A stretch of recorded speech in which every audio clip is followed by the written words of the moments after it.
The night. The night. The small wooden house he lived in was surrounded by a forest, far from the city, which was the end of October when Thomas first heard the knocking that broke the silence of Yant, that he was far from help in the event of an emergency. He chose to live in solitude, with no neighbors, distractions, or human noises, just him and the trees.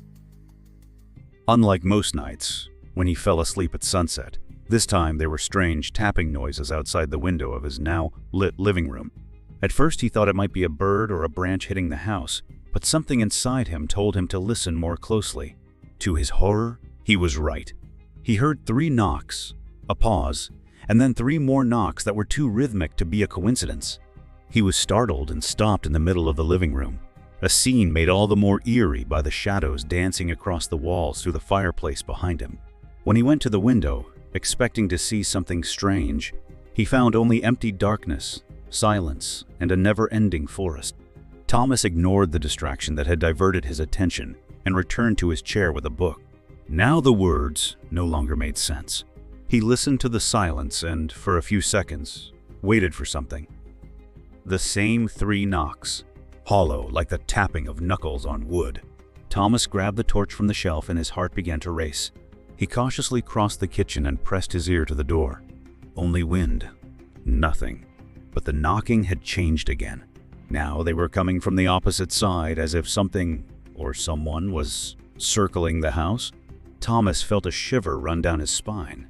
It wasn't the cold that was the problem, but the primal, animalistic feeling of being watched.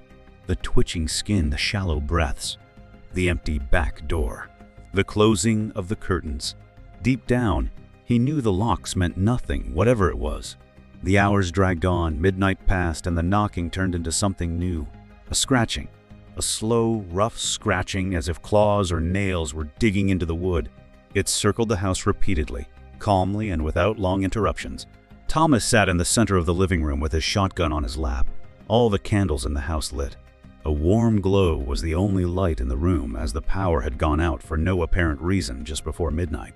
Outside, the forest felt alive, but in a way that was both artificial and tense. The wind was too still and the trees were too quiet. He didn't want to risk peering out the window. Whatever was lurking out there, he wished he was out there. He was convinced he was safe, and the absence of sound reassured him until he heard the handle of the front door turn. It didn't shake. Instead, he turned slowly and precisely. He raised the shotgun and pointed it at the door, his finger trembling on the trigger. The doorknob froze mid-turn, and an insidious whisper filtered through the cracks. He couldn't make out the words, but he realized he sounded wrong, like something intending to sound human. He whispered again, closer to him now. Not inside the walls, under the floor. He drew back.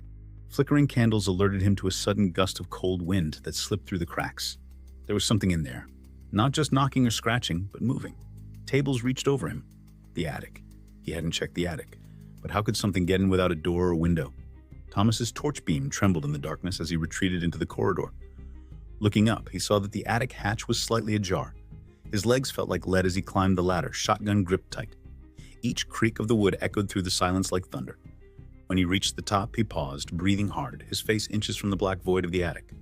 With a trembling hand, he lifted the flashlight and pushed the hatch fully open. The beam cut through the dust and landed on nothing. Boxes, cobwebs, silence. He exhaled, shakily. But then the beam caught something in the far corner. A shadow. No, a shape.